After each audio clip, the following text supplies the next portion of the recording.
Se encontrar qualquer traço especial de mesquinharia ou estupidez, você deve ter cuidado para não deixar que isso o aborreça ou perturbe, e encare-o apenas como um acréscimo ao seu conhecimento, um novo fato a ser considerado ao estudar o caráter da humanidade. A sua atitude em relação a esse traço será igual à de um mineralogista que topa com um espécime bastante característico de mineral. Item Arthur Schopenhauer. Durante todo o curso da nossa vida, é inevitável que tenhamos de lidar com uma variedade de pessoas que criam problemas e tornam a nossa trajetória mais complicada e desagradável. Algumas delas são líderes ou chefes, outras são colegas ou amigos. Talvez sejam agressivas ou passivo-agressivas e, em geral, manipulam as nossas emoções com maestria. Muitas vezes, demonstram charme e uma autoconfiança estimulante, têm inúmeras ideias e transbordam entusiasmo, e nós sucumbimos aos seus encantos. Apenas tarde demais, descobrimos que a segurança que manifestam é irracional e que as suas ideias são mal concebidas. No trabalho, talvez sejam aqueles que sabotam as nossas tarefas ou carreira por causa de uma inveja secreta, um deleite em nos derrubar. Ou que revelam, para nosso horror, estar apenas interessados em si mesmos, utilizando-nos como degraus para concluir seus objetivos. Nessas situações, é impossível evitar que sejamos pegos de surpresa, pois não esperamos deles comportamentos desse tipo. Muitas vezes, nos será contada uma história falsa para justificar essas ações ou a fim de convenientemente culpar bodes expiatórios, pois esses indivíduos sabem como nos confundir e nos atrair para um drama sob seu controle. Podemos protestar ou nos zangar, mas, no fim, nos sentimos impotentes e o dano está feito até que outra pessoa como essas entre em nossa vida e a história se repita. Em relação a nós mesmos e ao nosso próprio comportamento, costumamos nos sentir confusos e impotentes. Por exemplo, de repente dizemos algo que ofende o nosso chefe ou amigo, não sabemos bem de onde isso veio, mas nos frustramos ao perceber que alguma raiva ou tensão escapou de dentro de nós de uma maneira da qual nos arrependemos. Ou nos lançamos com entusiasmo sobre um projeto ou plano, apenas para nos darmos conta de que era uma tolice e uma terrível perda de tempo. Ou, então, nos apaixonamos por alguém que é exatamente o tipo errado para nós, sabemos disso, porém não conseguimos evitar. E nos fazemos a seguinte pergunta: o que deu em mim? Nessas situações, nos vemos seguindo padrões autodestrutivos de comportamento que parecemos não conseguir controlar, como se abrigássemos um estranho dentro de nós, um demôniozinho que opera de forma independente da nossa vontade e que nos instiga a ir pelo caminho errado. E esse estranho em nosso interior é bem esquisito, ou, pelo menos, mais do que nós pensamos ser. O que podemos afirmar acerca desses dois fatores, as ações desagradáveis dos outros e o nosso próprio comportamento surpreendente em certas ocasiões é que, em geral, não fazemos ideia do que os causa. Poderíamos recorrer a algumas explicações simples, como, essa pessoa é maligna, sociopata, ou algo deu em mim, eu não era eu mesmo. No entanto, descrições reducionistas não levam a nenhum entendimento, nem impedem que os mesmos padrões sejam repetidos. A verdade é que nós, seres humanos, vivemos na superfície, reagindo emocionalmente ao que as pessoas dizem e fazem. Formamos opiniões muito simplificadas a respeito dos outros e de nós, contentando-nos com a história mais fácil e conveniente que contamos a nós mesmos. E se, em vez disso, mergulhássemos bem ao fundo, nos aproximando das raízes verdadeiras do que causa o comportamento humano? E se fossemos capazes de entender por que alguns se tornam invejosos e tentam sabotar o nosso trabalho, ou porque a sua autoconfiança descabida os leva a se imaginar infalíveis, como deuses? E se de fato compreendêssemos a razão de as pessoas repentinamente se comportarem de modo irracional, revelando um lado muito mais sombrio da sua personalidade, ou o porquê de estarem sempre prontas para oferecer uma racionalização do seu comportamento, ou o motivo de nos voltarmos o tempo todo a líderes que apelam ao que temos de pior? E se pudéssemos julgar o caráter dos outros, evitando as más contratações e os relacionamentos pessoais que nos causam tanto dano emocional? Se entendêssemos verdadeiramente as raízes do comportamento humano, seria mais difícil para os indivíduos de tipo mais destrutivo continuarem se safando de suas atitudes. Sabendo de antemão que necessitam do nosso interesse para manter o controle, não seria tão fácil nos fascinar e iludir. Perceberíamos as suas mentiras, prevendo as suas manobras sujas e manipuladoras. Não nos permitiríamos ser arrastados para os seus dramas. E nós, finalmente, lhes tiraríamos o poder utilizando-nos de nossa habilidade de enxergar as profundezas de seu caráter. E se conseguíssemos, de maneira semelhante, analisar a nós mesmos e chegar à fonte das nossas emoções mais perturbadoras, bem como ao motivo pelo qual elas guiam nosso comportamento, por vezes contra os nossos próprios desejos? E se fossemos capazes de entender por que sentimos tamanha compulsão de querer o que os outros têm, ou por que nos identificamos de modo tão intenso com o grupo a ponto de passarmos a desprezar aqueles que não fazem parte dele? E se descobríssemos o que nos leva a mentir sobre quem somos, ou afastar pessoas sem termos a intenção de fazê-lo? Ser capaz de avaliar de maneira mais clara esse estranho interior nos ajudaria a compreender que não se trata de um desconhecido, mas, de fato, de uma parte de nós, e que somos muito mais misteriosos, complexos e interessantes do que pensamos.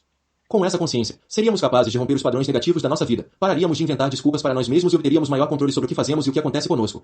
Esse tipo de clareza a respeito de nós e dos outros poderia mudar o curso da nossa vida de diversas maneiras, mas primeiro é necessário esclarecer um conceito comum e equivocado. Tendemos a pensar no nosso comportamento como algo amplamente consciente e voluntário.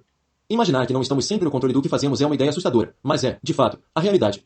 Estamos sujeitos a forças profundas que guiam a nossa maneira de agir e que operam abaixo do nível da nossa consciência. Nós vemos seus resultados nos nossos pensamentos, estados de espírito e ações, mas conscientemente temos pouco acesso ao que realmente desperta as nossas emoções e compele as nossas ações. Consideremos a raiva, por exemplo. Em geral, identificamos um indivíduo ou grupo como a causa desse sentimento, porém, se formos honestos e investigarmos a fundo, notaremos que aquilo que o desencadeia tem, por vezes, raízes mais profundas. O gatilho pode ser, talvez, algo ocorrido em nossa infância ou um conjunto específico de circunstâncias. Se prestarmos atenção, poderemos discernir padrões distintos quando isso. Aquilo acontece, nos enfurecemos. No entanto, no momento que sentimos raiva, não refletimos nem raciocinamos e acabamos apontando o dedo. Podemos dizer que algo parecido com isso vale para muitas das nossas emoções. Tipos específicos de eventos provocam autoconfiança súbita, ou insegurança, ou ansiedade, ou atração por uma pessoa em especial, ou necessidade de atenção. Chamemos o conjunto dessas forças profundas, que nos puxam para lá e para cá, de natureza humana. Esta brota da programação específica do nosso cérebro, da configuração do nosso sistema nervoso e da maneira como nós, humanos, processamos as emoções. Tudo isso se desenvolveu e emergiu no decorrer de cerca de 5 milhões de anos, que é o tempo da nossa evolução como espécie. Podemos atribuir muitos dos detalhes da nossa natureza à maneira distinta com que evoluímos como animais sociais para garantir a nossa sobrevivência, aprendendo a cooperar com os outros, coordenando as nossas ações com o grupo em um nível elevado, criando novas formas de comunicação e métodos de manter a disciplina de todos. Esse desenvolvimento inicial vive dentro de nós e continua a determinar, mesmo no mundo moderno e sofisticado, o nosso comportamento. Para citar um exemplo, consideremos a evolução das emoções humanas.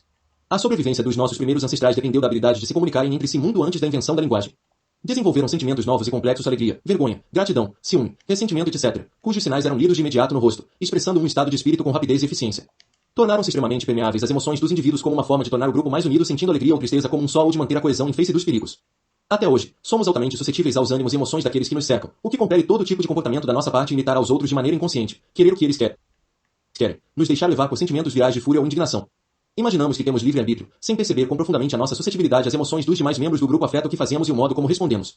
Podemos apontar para outras forças parecidas que emergiram desse passado profundo e que, de maneira similar, moldam nosso comportamento diário, como a necessidade que temos de estabelecer continuamente a nossa posição hierárquica e medir a nossa autoestima por meio do nosso status, traço que se nota entre todas as culturas de caçadores-coletores, e até entre os chimpanzés. Podemos dizer o mesmo sobre nossos instintos tribais, que nos impelem a separar as pessoas entre membros do grupo e forasteiros. A essas qualidades primitivas podemos acrescentar a nossa necessidade de usar máscaras para disfarçar qualquer comportamento que seja desaprovado pela tribo, levando à formação de uma personalidade sombra a partir de todos os desejos sombrios que reprimimos. Os nossos ancestrais entendiam essa sombra e seus perigos, imaginando-a como originária de espíritos e demônios que precisavam ser exorcizados. Nós nos apoiamos num mito diferente: algo deu em mim. Uma vez que essa corrente ou força primordial dentro de nós atinge o nível da consciência, temos de reagir a ela, e a maneira pela qual fazemos isso depende de nosso espírito e circunstâncias individuais, sendo que, em geral, damos explicações superficiais sobre algo que não compreendemos de verdade. A maneira específica como evoluímos gerou um número limitado dessas forças da natureza humana, as quais provocam os comportamentos que já citamos anteriormente: inveja, grandiosidade, irracionalidade, análise míope, conformismo, agressividade e passivo, agressividade, etc., mas também empatia e outras formas positivas de comportamento humano. Por milhares de anos, tem sido nosso destino tatear nas sombras, pela maior parte do tempo, quando se trata de entender a nós mesmos e nossa própria natureza. Vivemos sob tantas ilusões a respeito do animal humano, imaginando que descendemos magicamente de uma fonte divina, de anjos, em vez de primatas, que consideramos qualquer sinal da nossa natureza primitiva e das nossas raízes animais algo profundamente doloroso, que deve ser negado e reprimido. Encobrimos impulsos sombrios com todo tipo de desculpas e racionalizações, o que facilita que algumas pessoas demonstrem os comportamentos mais desagradáveis, mas não sejam punidas por isso. Contudo, finalmente chegamos ao ponto de superar a nossa resistência à verdade a respeito de quem somos por meio do enorme peso do conhecimento que acumulamos acerca da natureza humana.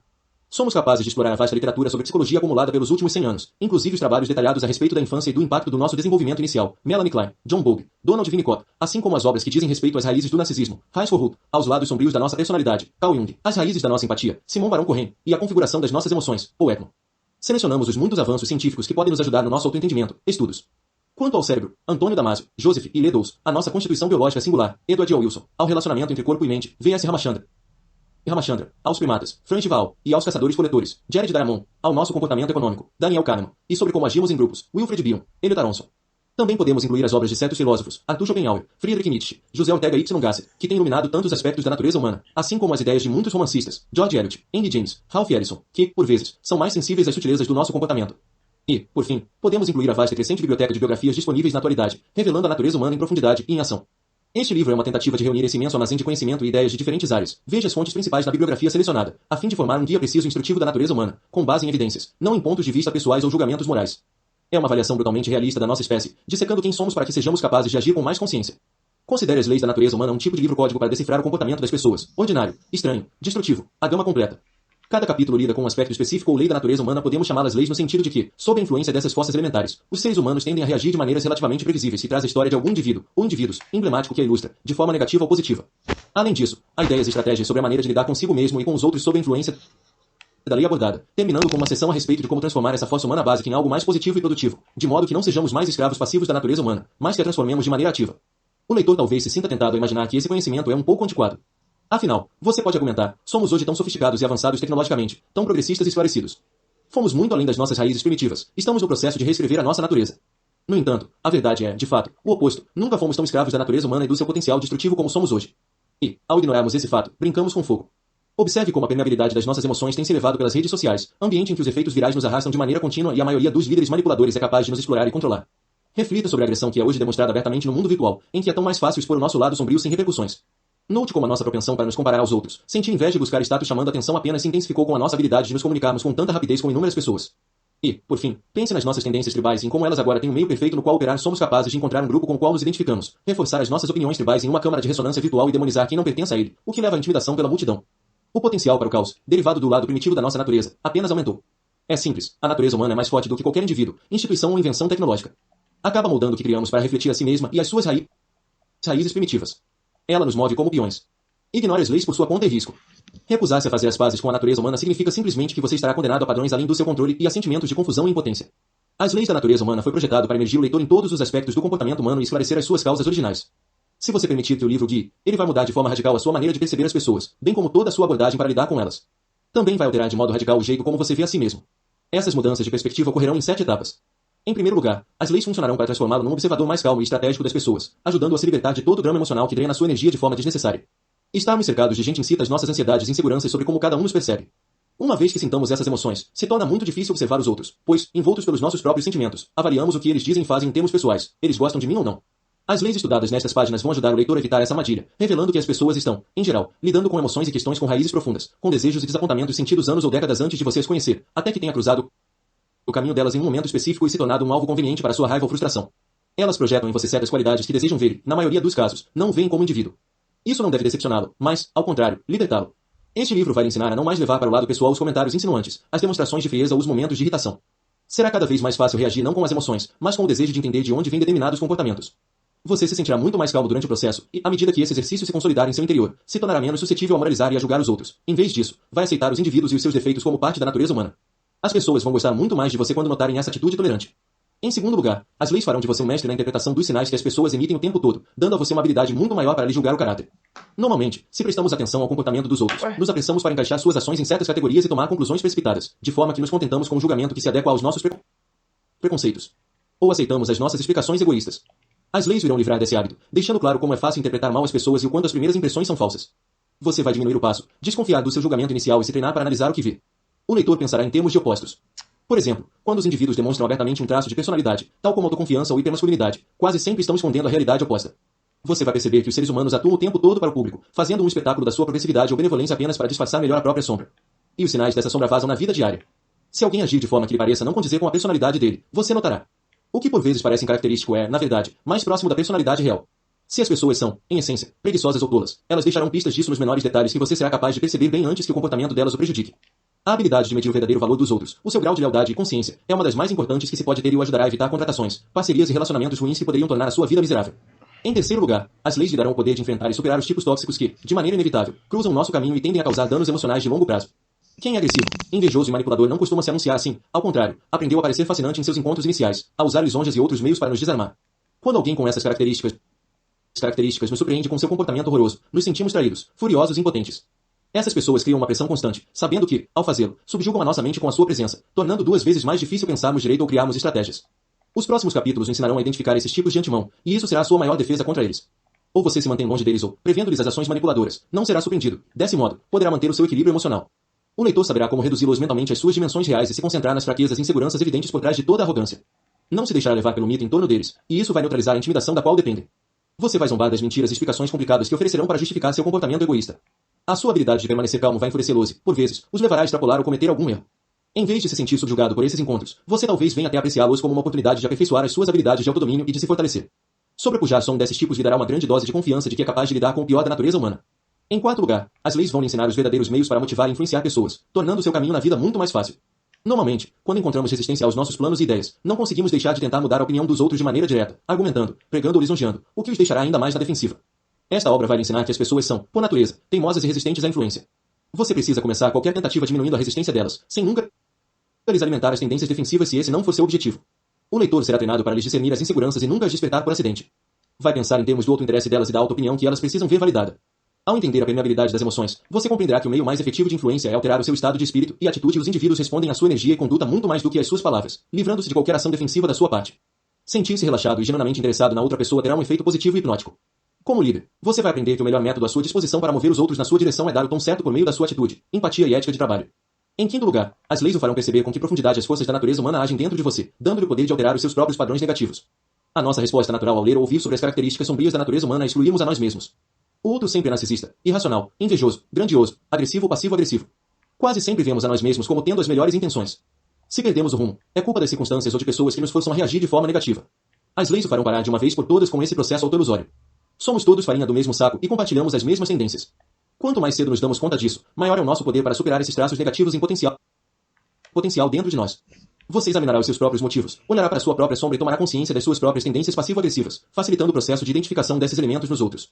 O leitor também se tornará mais humilde, percebendo que não é superior aos outros da maneira como imaginava. Isso não o fará se sentir culpado ou sobrecarregado pela própria autoconsciência, muito pelo contrário. Você se aceitará como um indivíduo completo, abarcando tanto o bom quanto o mal, abandonando a sua falsa autoimagem de santo, e se sentirá aliviado sem as suas hipocrisias e livre para ser mais você mesmo. As outras pessoas, então, se sentirão atraídas por essa qualidade. Em sexto lugar, as leis o transformarão em um indivíduo com mais empatia, que cria laços mais profundos e satisfatórios com quem está ao seu redor.